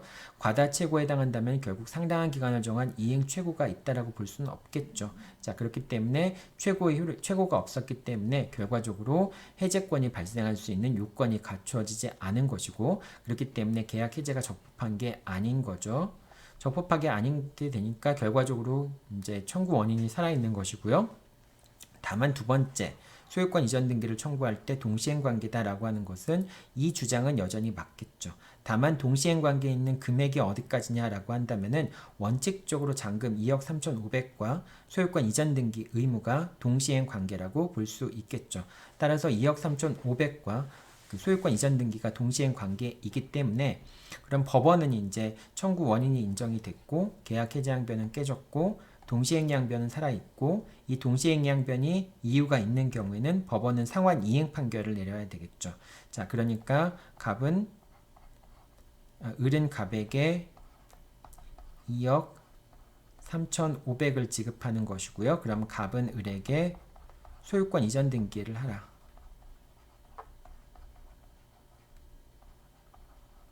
등기를 하라라고 하는 결론이 나오게 되겠죠. 자, 이렇게 문제를 푼 겁니다. 이제 여러분들 여기까지는 문제를 푼 거예요. 이제 이렇게 문제를 풀었으면은 이제 답안지에 어떻게 작성해야 될까, 답안지를 어떻게 써야 될까라는 걸 고민해야 되겠죠. 이 부분에서 가장 여러분들 핵심적인 사항은 뭐라고 볼 수 있어요? 상당한 기간을 정한 최고가 있었는지, 특히 이제 그 최고가 과다 최고이기 때문에 유효한 최고인지가 문제가 되는 거죠. 이것과 관련되어 있는 것은 결국은 인수채무를 인수채무가 소유권 이전 등기와 동시행 관계에 있는가, 그거를 청구할 수 있는가라고 하는 부분, 최고로서 이제 소유권 이전 등기를 청구하면서 잔금으로서 6억 5천만 원을 청구하는 것이 적법한 최고인가라고 하는 부분에 대한 것들이 있고요. 그 다음에 동시행위 항변도 당연히 이유가 있다면 상환 이행 판결을 내려야 된다라고 하는 점이 되겠죠. 가장 중요한 것은 이 상당한 기간을 정한 최고가 있었는가 여부와 그 다음에 그것과 관련되어 있는 이행 인수 여부가 될 겁니다. 이게 이제 중요한 쟁점이 되겠죠. 자, 그럼 이제 여러분들이 이 두 가지 점을 기초로 해서 잠시만요. 이 두 가지 점을 기초로 해서 만약에 답안지를 작성을 한다면요. 답안지를 작성을 한다면은 어떻게 작성을 할 수 있을까요? 자, 답안지를 작성을 한다면은 첫 번째, 만약에 결론을 쓴다라고 한다면요. 결론은 아까 밑에 나온 것처럼 결과적으로 이제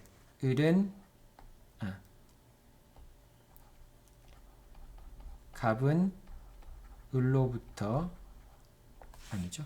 네. 그 소유권 이전 등기를 청구한 거죠. 을로부터 2억 3,500을 지급받음과 동시에 갑은 을에게 X 토지에 대한 소유권 이전 등기 절차를 이행하라 라고 하는 결론을 내릴 수 있고요. 그 다음에 논거를 보면은 1번에 논거에서 이 논거에서 제일 중요한 것은 쟁점, 여기서는 이제 적법한 이행의 최고가 있었는가, 그로 인해서 해제가 적법한가 여부, 그 다음에 동시행의 항변을 할 수 있는가,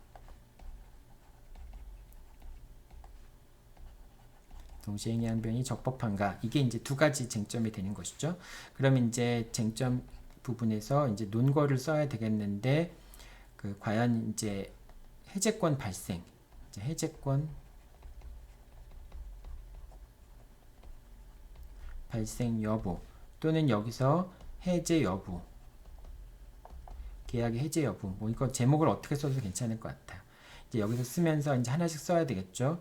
해제권 발생 요건에서 첫 번째 이행의 제공이 있어야 되고, 두 번째 상당한 기간을 정한 최고가 있어야 되고, 세 번째 계약 상당한 기간 동안에 이행이나 이행 제공이 없어야 된다라고 하는 건데, 여기서는 지금 이행 인수를 하면서 그 인수된 채무액만큼을 잔금에서 공제하기로 한 경우에는, 그런 경우에는 그 나머지 잔금과 소유권 이전이 동시행 관계에 있는 것이고,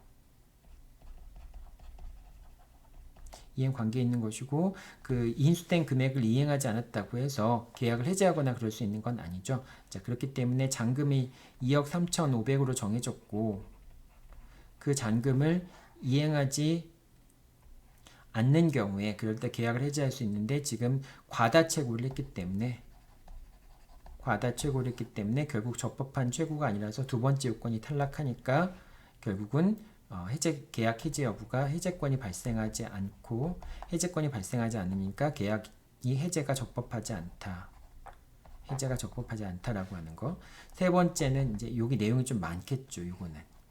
이거를 어떻게 잘 정리할 수 있는지가 이제 답안을 쓰는 요령이 되겠죠.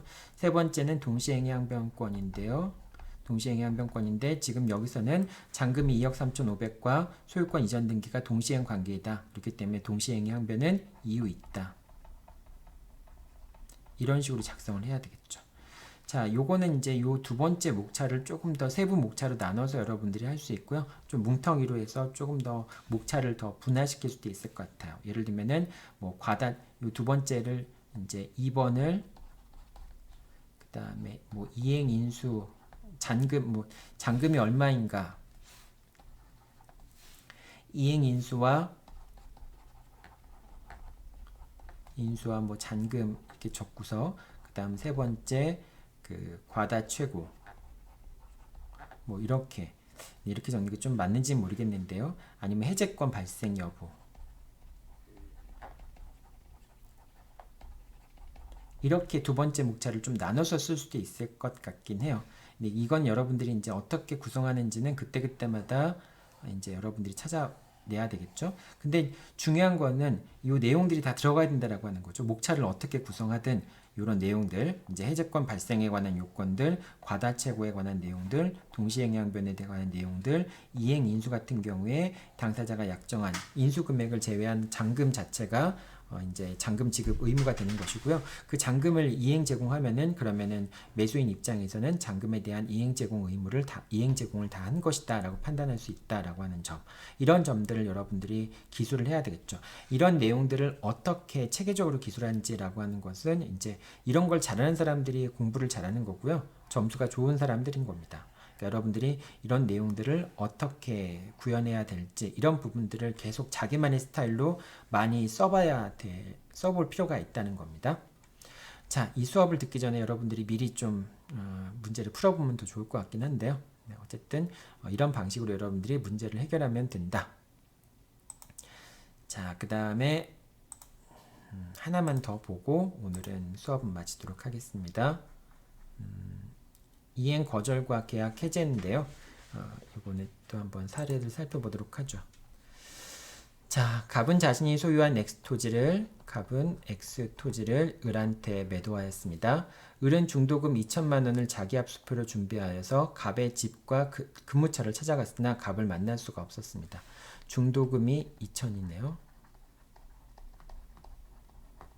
2천인데 만날 수가 없었습니다. 그 후 갑은 X 토지의 가격이 올랐다는 이유로 계약금을 돌려받고 계약을 해제해 줄 것을 요구했습니다. 뭐 이거는 당연히 뭐 이제 이행에 착수했으니까 중도금 2천만 원을 자기 압수표로 준비해서 갑의 집과 근무처를 찾아갔다라고 하는 것 자체가 이행에 착수했다라고 하는 걸 의미하는 것이죠. 그러니까 더 이상 계약에 따라서 계약을 해제할 수는 없고요. 을은 이를 거절하였습니다. 자, 그러자 갑은 을이 중도금 지급 기일에 중도금을 지급하지 않았다는 이유로 매매 계약을 해제했습니다. 갑이 계약을 해제한 거네요. 자, 해제하였고요.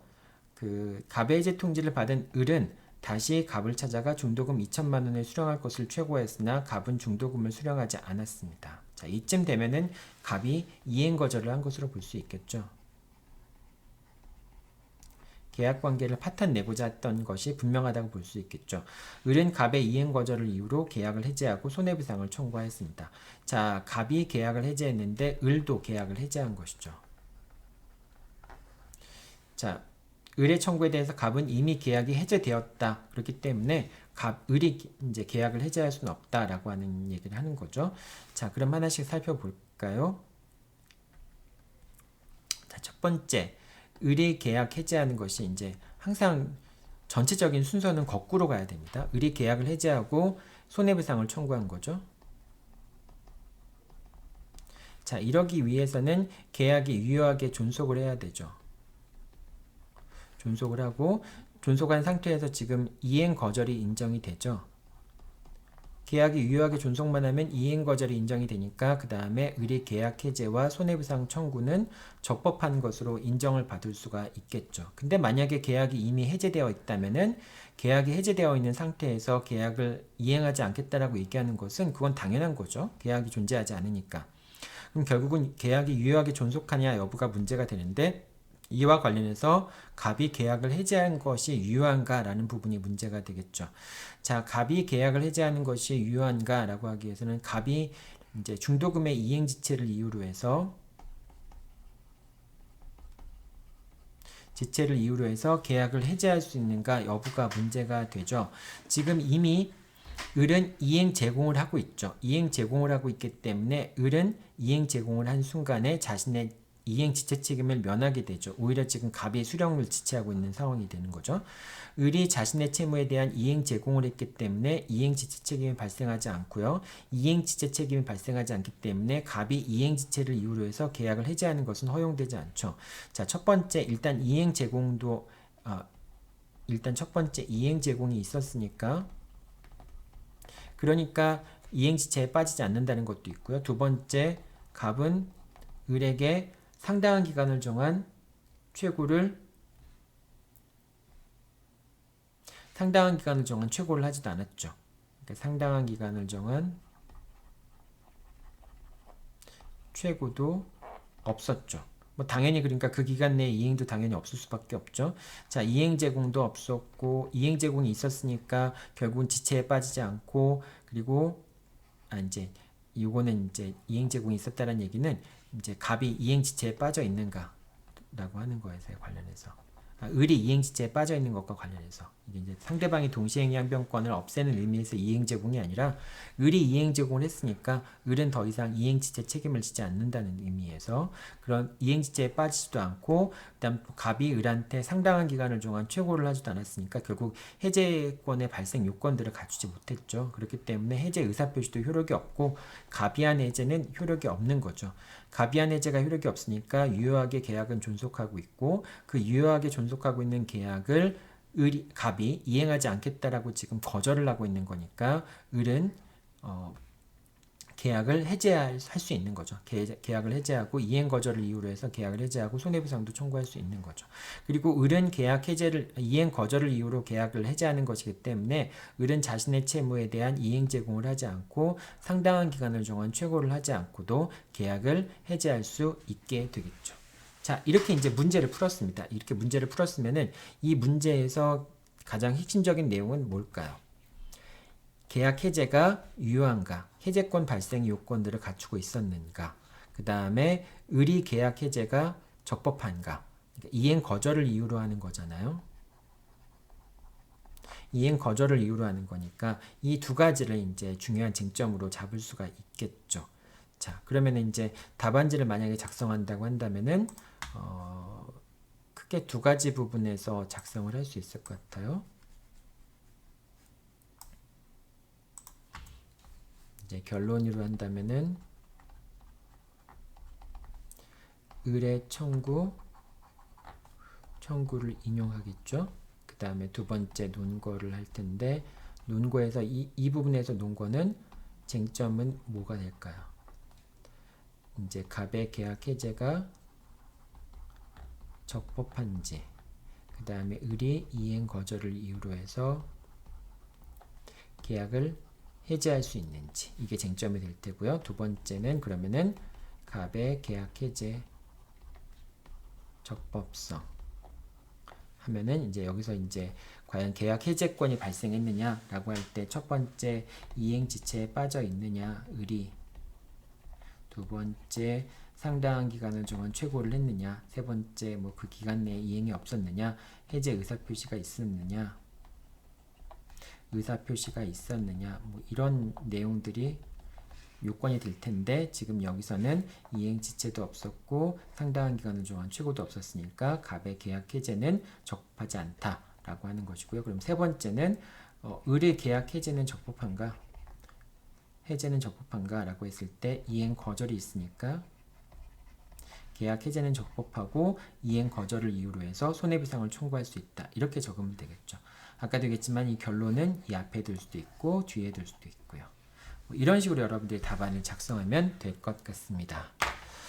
자, 여러분들이 이제 답안을 작성하는 방법들에 대해서 좀 고민이 많고 그럴 텐데 한 가지 꼭 여러분들이 기억해 둬야 될 게 그 문제집에 나와 있는 답안 작성 방법들은 여러분들이 변호사 시험에서 실전에서 적용하기에는 내용들이 너무 많고요. 좀 장황한 측면이 있습니다. 그래서 그거를 그대로 변호사 시험에 가서 여러분들이 구현해 낸다라고 하는 것이 쉽지 않은 측면이 있어요.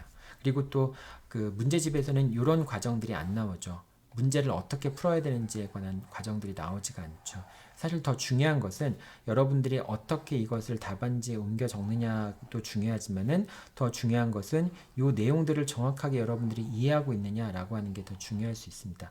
이 문제에서 이행 지체라고 하는 것이 인정될 것인가, 상당한 기간을 정한 최고가 있었는지 여부를 판단할 수 있는가, 이행 거절을 이유로 해서 계약을 해제할 수 있기 때문에 상당한 기간을 정한 최고나 이행 제공 없이도 계약 해제할 수 있다는 것을 알 수 있는가 라고 하는 그런 내용들, 그런 쟁점들을 이해하고 있는가가 더 중요할 수 있습니다. 그 다음에 이제 이걸 제대로 풀어야지만, 제대로 풀 수 있어야지만 답안지에 제대로 옮길 수가 있겠죠.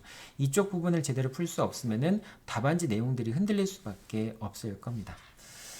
자, 오늘은 여러분들 뭐 내용보다는 사례 문제 푸는 방법들 그런 부분들을 조금 더 설명을 했습니다. 여러분들도 이제 어느 정도 법학에 조금씩 적응을 해나가고 있고요. 그 다음에 이제 사례 문제를 어떻게 풀어야 되는지, 사례 문제를 어떻게 풀어야 되는지를 머릿속에 염두에 두고 교과서를 어떻게 읽어야 되는지 그런 부분에 대해서 이제 조금씩 신경 쓸 때가 됐기 때문에 오늘 이제 그 판례들을 보고서 조금 자세하게 사례 문제 푸는 방법들을 여러분들한테 설명을 했습니다. 자, 수고했고요. 다음 주 수요일 날 만나서 또 줌 수업에서 자세한 이야기 하도록 하겠습니다. 여러분들 고생 많았습니다.